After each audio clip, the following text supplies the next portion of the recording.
Konnichiwa, my name is Marcella and I'm going to tell you about the etiquettes and also the protocol about South Korea, Japan, and also China. So let's get to the video. I'm going to tell you about South Korea first. So South Korea is quite popular right these days because of the K-pop, the K-dramas, and also the Korean food itself. It has the population of around 51.8 million and it's usually called the Republic of Korea. Sometimes Korean people call it 대한민국 as it is one of the countries in the east of Asia. Now, Korea is quite popular with its culture, their technology, and also their history itself. Now, in South Korea, they have a traditional clothing which I am not wearing it right now called hanbok. Now, for the women, they usually use chogori and also chima, where the men wear some kind of trousers called baji. South Korea of course have their own language and it is usually called Pyojunaeo. And it was created in the Joseon area by King Sejong the Great in December of 1448 CE. And it borrows a lot of the language itself from Old Korea, China, and also English. We're going to talk about the do's and don'ts where you're being in Korea. First of all, you have to accept things with both of your hands. For example, if you were given a glass of water, you have to accept it with both of your hands right away, like this. You may not use only your left hand or just your right hand. You have to do with both of your hands. And then next, we're gonna have to bow around 45 degrees to the elders as well. So if you want to do it, you're gonna have to bow it right here, like so. And then next, it is quite important later on in Japan and China as well, as you have to take off your shoes. It is not really appropriate for you to put your shoes inside, and it is better to not do that. Next, we're gonna do the don'ts. For don'ts, you're not gonna have to write people names with a red ink, as it may seem like a death, because red is quite inspired by something dead, and you shouldn't really be noisy in public, especially in public transport like the MRT or like the bus, as it may interrupt people that perhaps they were trying to take a nap or something, and it's not really recommend for you to do that. And then next, it's quite similar to the others, as you may heard later, that you should not put your chopstick upright, especially in rice, because it may seem like for the dead as well. Part of the tradition in Korea, as known, there is like Seollal, which is like a Korean tradition, festivals, and also the national holiday for commemorating the first day of the lunisolar calendar. Now, lunisolar is quite important. Hang on for a second, and it's one of the most important traditional holiday for the ethnics of Korean, and it is also being celebrated by both of the north and also the south of Korea. Part of the tradition is called Samjinal. It is for marking the arrival of spring, as it is celebrated at the third day of the third lunar month. It's also celebrated by China as well, and it is called Washing Festival at there, and celebrated in the multiple of East Asian countries, including China and Korea. We have Seotdal Common. It is a Korean tradition festival that marks the last day of the year and the beginning of the new year.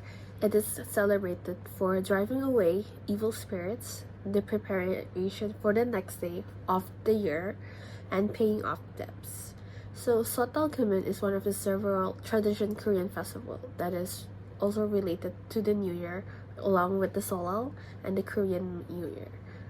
Each part of Korean greetings is also a part of how you're going to speak to the elder or the younger as well. There's a lot of different ways where you can say this, and you have to speak it more formally to the older one.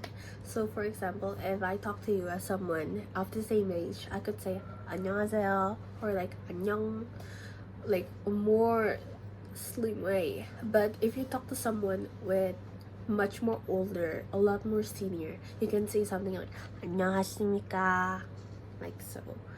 And for example, if I talk to you and you were an older sister, I could say to you 안녕 언니. If we're close, I can say 안녕 to you. But For the older sister, I will call them as 언니. But if there was a man and talking to the older sister, they will call them 누나. And same with if I talk to you as an older brother, I could say oppa. Or oppa can means of like a significant other as well.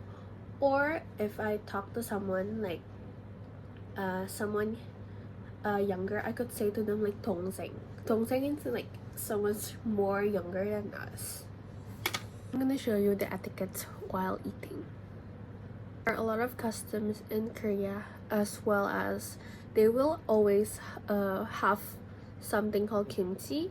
It is based from cabbage, which is fermented, where the more you ferment it more, the more sour it gets and the more tastier for me it is. And then there is something called alcohol. So alcohol is actually quite popular in Korea, and some of them they even make it from rice. So it's like a rice wine, and it is called makgeolli, and it is so good. It has like a milky texture to it and the hint of bitterness to it, which is really nice. And then same as well, Korea custom, they will always bow, especially Chuseok, they will bow until the floor, like this. Like they will hold their hands like this, and they will bow really, really deeply until the floor to the elders, especially like their grandma as well. And then of course the custom in Korea are their traditional clothing as well. I'm gonna talk to you about the belief in South Korea.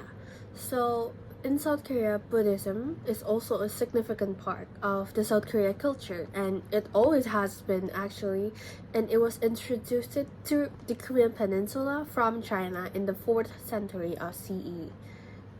We have Confucianism. It is actually like a philosophy and also a belief system that is profounded and influenced on the South Korean society and cultures and value for over 2,000 years. Now, what is their values? Confucianism more emphasized for the family personal betterment and the respect for the age and also the authority for the moral of the leadership.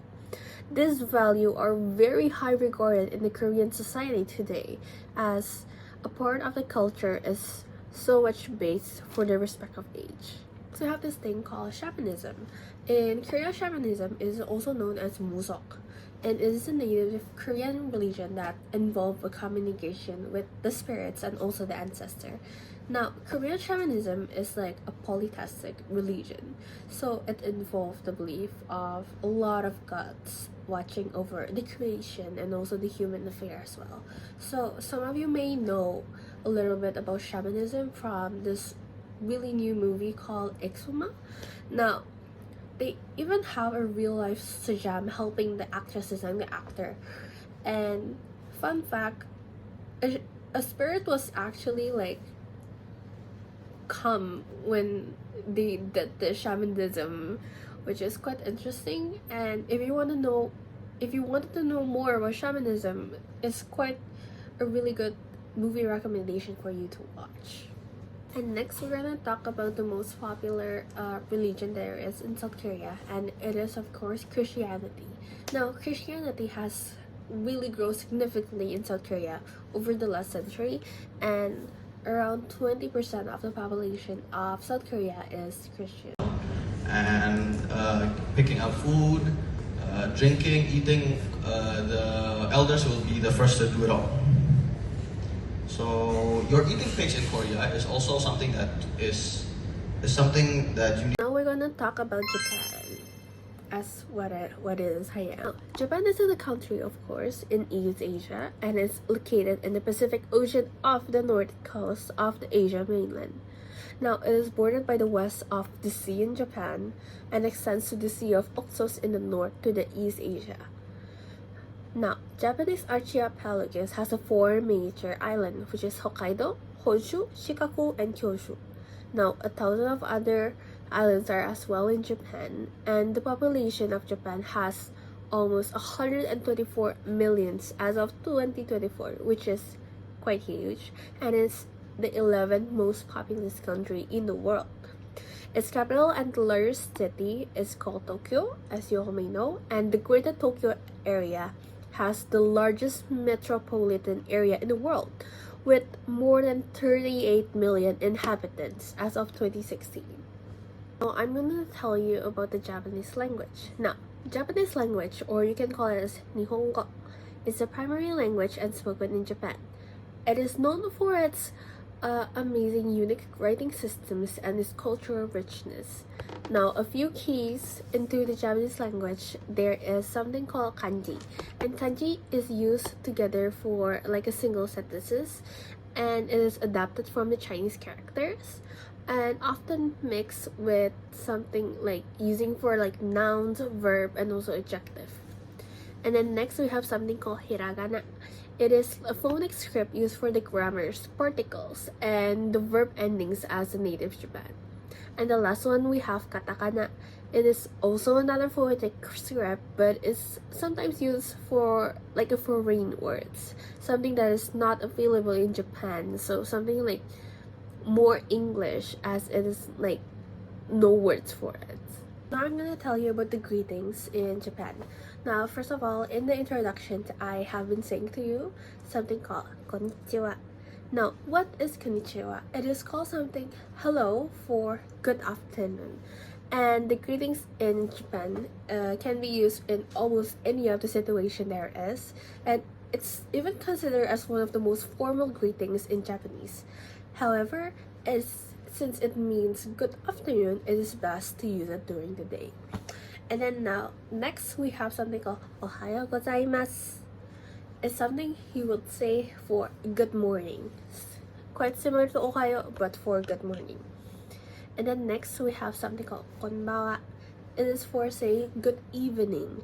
Now, it is pronounced konbawa, and it is considered formal and can be used between people in any type of relationship.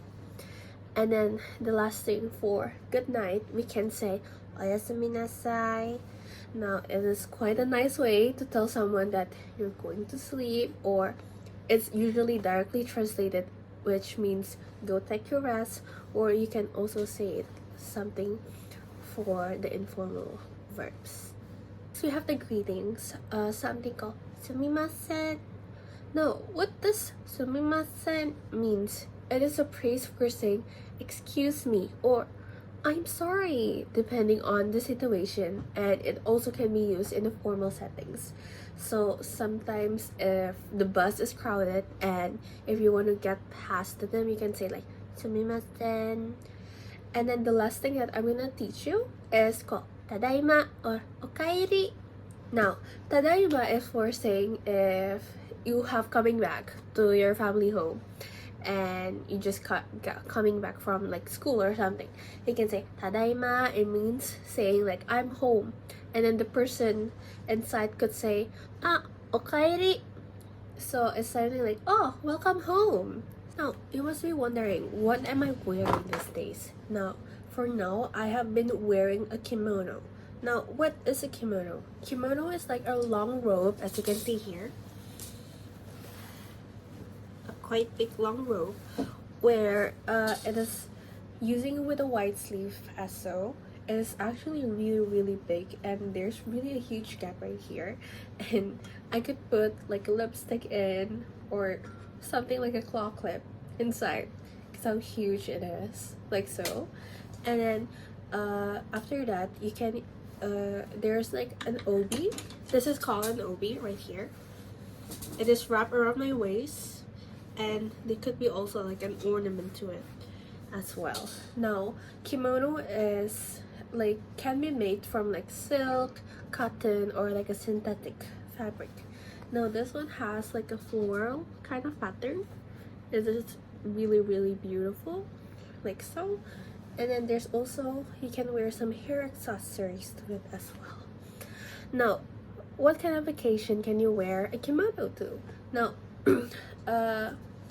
you can wear this to like a wedding, also a funeral, I know, quite surprisingly, and also like for tea ceremonies or a special event.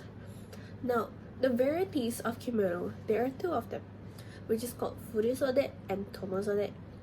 Now, For furisode, you can wear it for a long sleeve for unmarried woman, where for tomosode is for a married woman, which has a shorter sleeves to it. Next, we have something called a yukata. Now, yukata is quite similar to kimono, but it has a more lighter fabric, and it is made sometimes of cotton and also often used for a brightly color with floral and also like seasonal patterns. For the occasions where you can wear a yukata is for like a summer and for attending festivals like a matsuri or like watching a firework. Now, they are also commonly provided in like a traditional sauna or like ryokan for a hot springs to it. Next, we have something called hakama. Now, hakama is usually have like a white plated trousers worn over a kimono that is usually used for men. Now, usually hakama is used for soldiers or samurai, an attire as well. But these days, hakama is usually used for something like kendo, for like a martial art, and or sometimes for like a traditional Japanese practices. Of course, not every Japanese wear a kimono everywhere in the world. Of course, they now use something of a modern clothing. So in everyday life, Japanese people wear something like a Western countries inspired by, but sometimes of their unique style often incorporates the unique elements that emphasize something of simplicity or the functionality or the elegance to it. Now, for the Western style fashions, is commonly used like jeans, dresses, like t-shirts, and also like suits. But even though these are worn casually and formally, it is also depend on the occasion itself. Since Japanese people are known for as like super minimalistic fashion, it is focused on the cleanliness or sometimes like a neutral colors to it. Now, somewhere a part of Japan, you can see a lot of them having a street style of fashion. Now, sometimes most of these people are using like a really bold and artistic style streets, something like this in places like Harajuku and also Shibuya.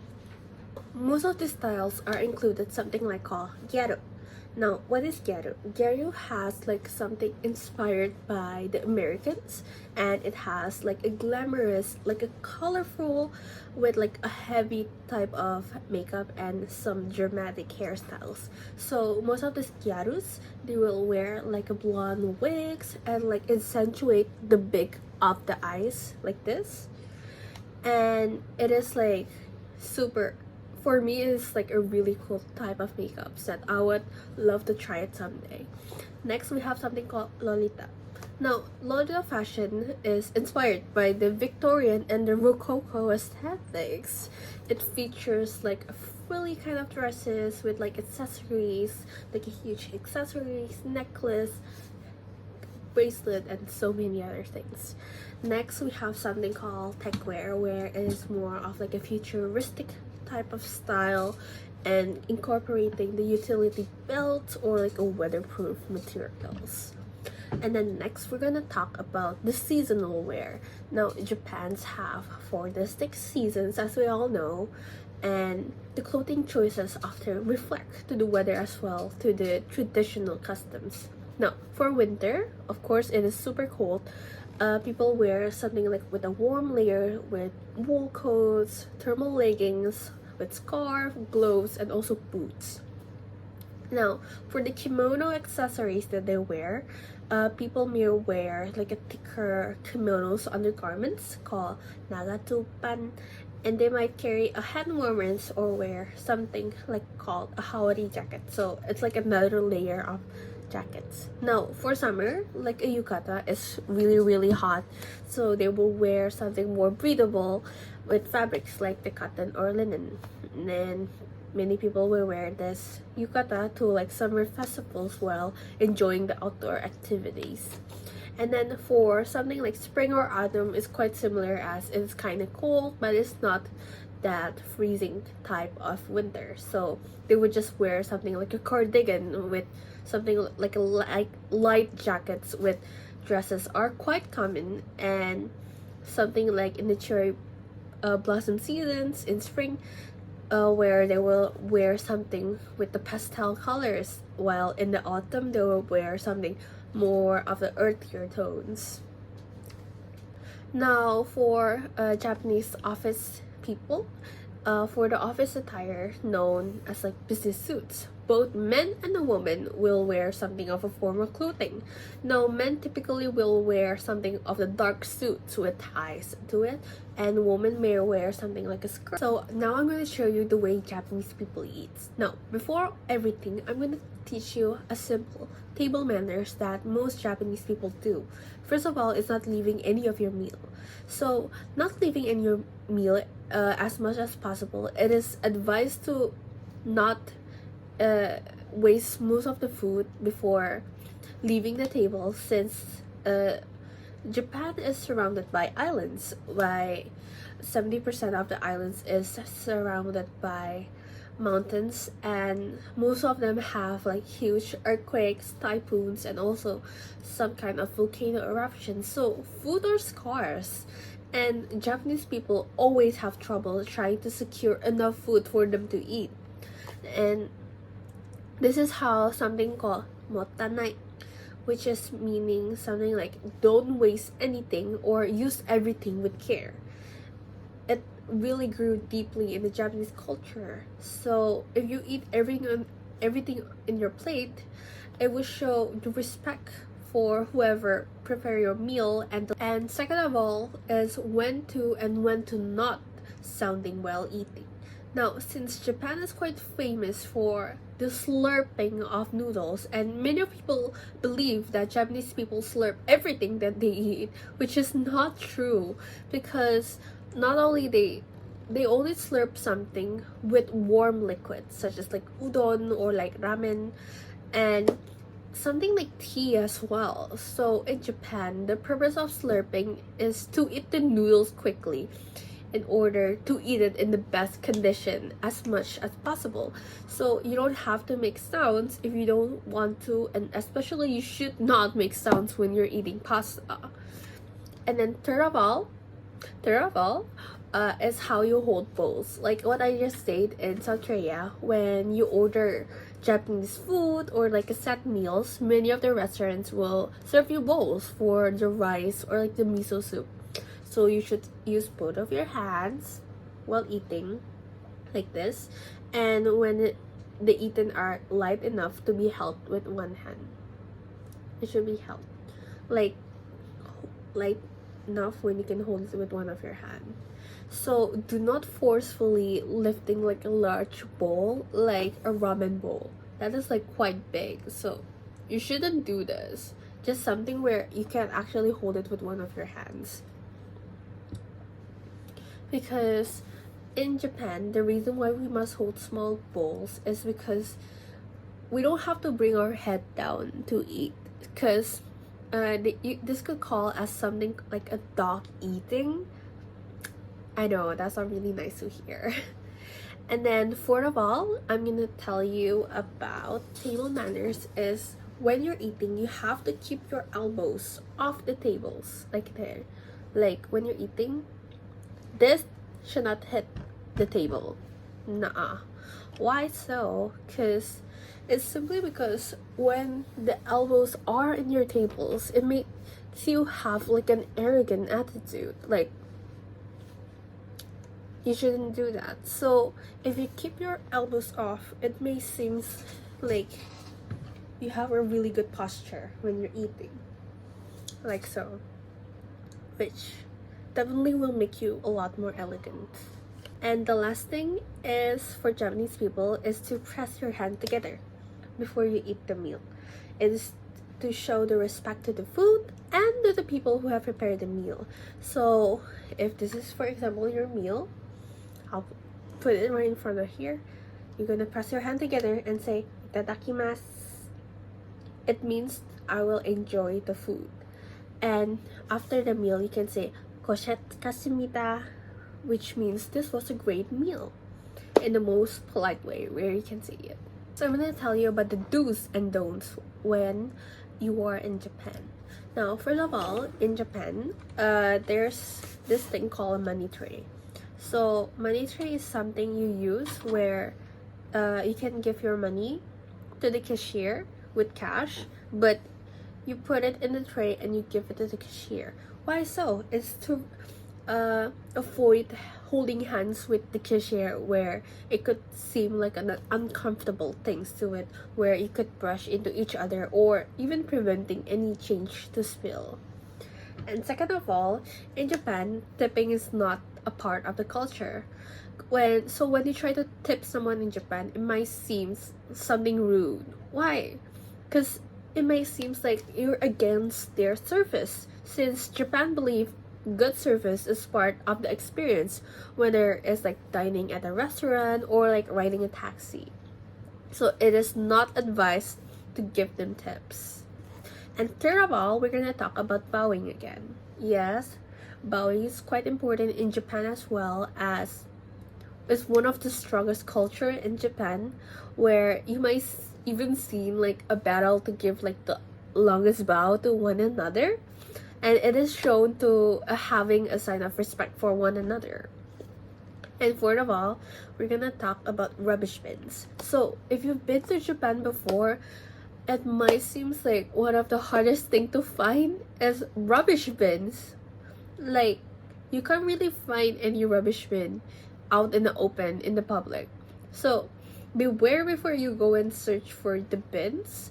So a tip for you, most of the time where you can find rubbish bins are in the vending machines, the convenience store, or the train station, as they do provide it. I'm going to show you how do you try to pour tea for your guests.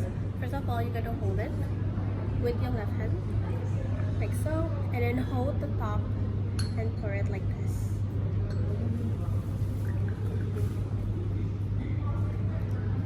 And then you put it back, and like what I show you, hold it with both of your hands, flip it, put it in the bottom, and drink. Put it back and down. Now I'm going to show you how do you eat sushi in Japan. Now here we have a normal sushi, and in here we have this thing called nigiri. There are two different ways on how do you eat. First of all, for sushi, you can use it with your bare hands, like so. Hold it, and then you're gonna dip it right in, just a splash, and then eat it right away. Oh. Next, I'm gonna show you how do you eat nigiri sushi. First of all, you're gonna take your chopstick, and you put it to the side. Hold it with both of your hands, and then you're gonna dip it in the soy sauce from the side. Tap it out and eat it right away. Show you how do you eat Thai food from Japan. Now there's two different ways about how you eat it, by using your bare hands and also chopsticks. First of all, I'm gonna teach you how do you eat it with your bare hands.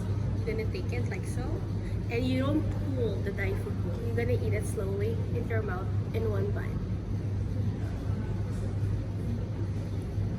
Like so. Oh. Next, I'm going to show you how to eat the Thai food with chopsticks. It's quite straightforward. You just hold it with your hand and eat it with your hands in the bottom.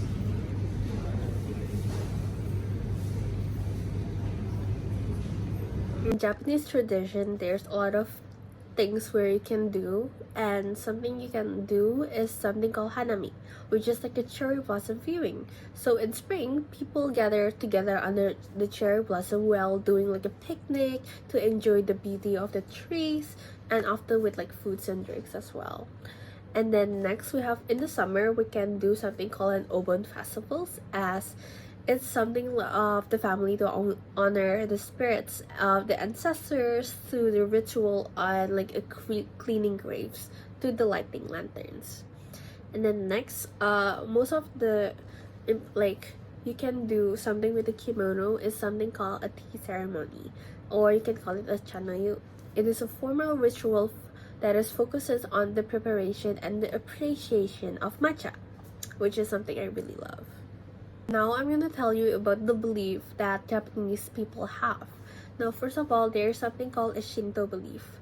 Now, Shinto belief is something of believing in kami.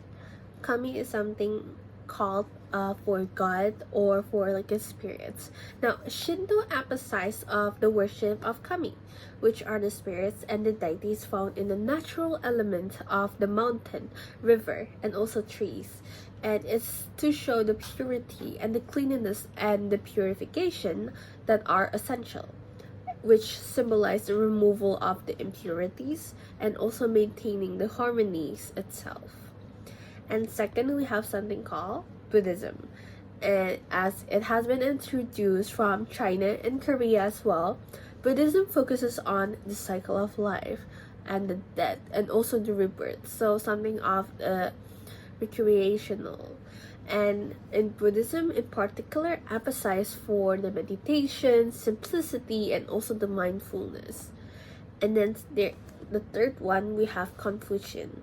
Now, this also quite similar to the South Koreans, as this include respect for like the elders and also the loyalty to the family and the importance for education and also the moral character and the harmony emphasized in relationships. Now we're going to head to China. As all of you may know, China is one of the most largest population in the world with 1.4 billion people. And it took about 18% of the world population. I know.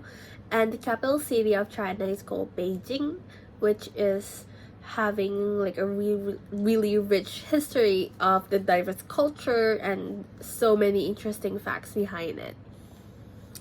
And then now we're going to talk about Japanese clothing, which I am not wearing it right now. It is something called hanfu. Now, Chinese traditional clothes often compromise with like an upper garments and lower skirts, quite similar to kimono and the hanfu as well, with a white sleeve, a sash, and a belt. Now, hanfu usually made of silk, cottons, and also linen, and the embroidered patterns are usually inspired by the natures and things such as like flower, clouds, and also like waves. So hanfu usually pair with the hair ornaments like a hairpins, comb, or like a flower decorations to it. Before I show you the table manners for China, for the Chinese cuisine, there's really a lot of Chinese foods out there. So a few of examples of them are like fried rice, Peking duck, dim sum, and also tea. Tea is really important in China. So when we want to overeat some food, we have to use the chopstick upside down, because in this part is for us to eat, and so it's kind of dirty. So this part is clean. So when we want to offering, we have to use our hand, one go here, and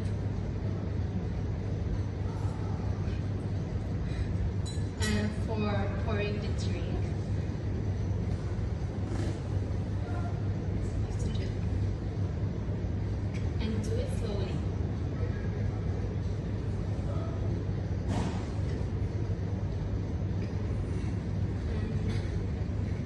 Chinese people really like to drink the tea, and there are also a way to drink tea. So we have to drink tea with covering our mouth and drink it slowly.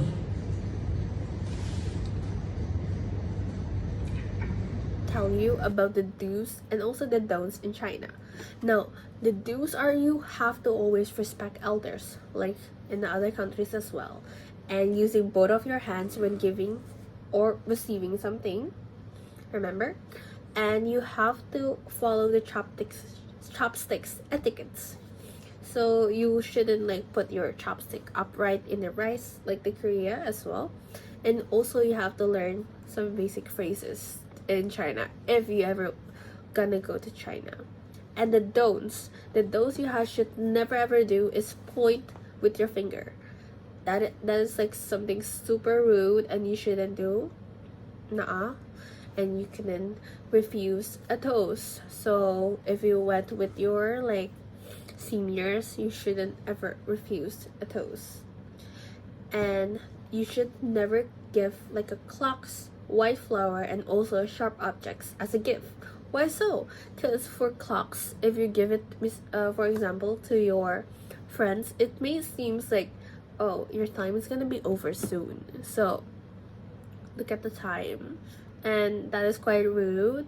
And then for white flowers, it may seem like something you give to the dead in the funeral, so it's not really recommended for you to give a white flower. And the third of all is a sharp object.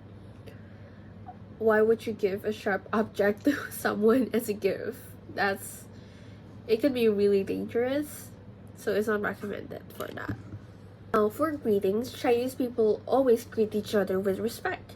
So in the hierarchy and the cultural tradition, they usually say ni hao to say hello. And Chinese people also usually do some handshake and a bow. So in the formal settings for respect, Chinese people usually use the titles for like politely greeting the elders people. But for something like in the casual or like friends, you can simply just say ni hao. Of course, they speak Mandarin, or 普通话 as their most common language. Now, Mandarin is based in Beijing and has become the official language in China. So apart from Mandarin, there's a lot of different language in China depending on the region, and Chinese people can use Cantonese, Hokkien, and so many more. Custom in China is to always address people using their title and their last name. So for example, my name is Lin Huina.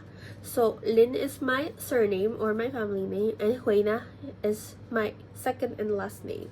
So you can say Huina to me. And second of all, married people must give red envelopes during Chinese New Year and other celebrations. I love red envelopes on Chinese New Year. And then third of all is number 4 is always avoided. Why so? Because it quite linked to something related to death called 死, and 4 is 死. So you should avoid 4, but for Chinese people, 8 is like a lucky number because of its infinite loop, as there's no ending to it. Which is the belief in China is there's like 3 main ones. And first of all is Buddhism. It is introduced in China during the Han Dynasty, and it became the most followed religion in China. And second, there's in China something called a traditional Chinese religion. It's Confucian, Taoism, Chinese folk religion. And the third one, there's the important religions like Christianity and also Islam. China have a lot of festivals to it and a major part of the cultural life, as they also follow the lunar calendar like Korea to know the date. Now, some of the most popular ones are like the Lantern festivals. What is a Lantern festival? Now, Lantern festival are also called Shangyan or Chapgome, as we all may know. It's a Chinese tradition festival that is celebrated on the 15th day of the first month in the lunisolar calendar, which is the full moon. We have something called the Spring Festivals. Now, it is one of the oldest and the most important festival in China, as it marks a new year on the lunar calendar, and it represent the desire of a new life, and it marks the beginning of the spring and the end of the winter. Next festival that we can talk to is the Dragon Boat Festival. It is a traditional Chinese holiday that occurs on the 5th day of the 5th month in the Chinese calendar, which correspondingly to around late of May and early of the June in the calendar. Next, as we may have seen from the table manners, there's something called of a mooncake. No, what is a mooncake festivals? It is a festival to enjoy a time of the successful reaping of rice and wheat with food offerings that is made in the honor of the moon. So it is like an occasion of like an outdoor reunion among friends and also relative to eat the mooncake and also watch the moon. So that is all for my presentation. I hope you enjoy and learn so much more about South Korea, Japan, and also China. So see you in the next video. Bye bye.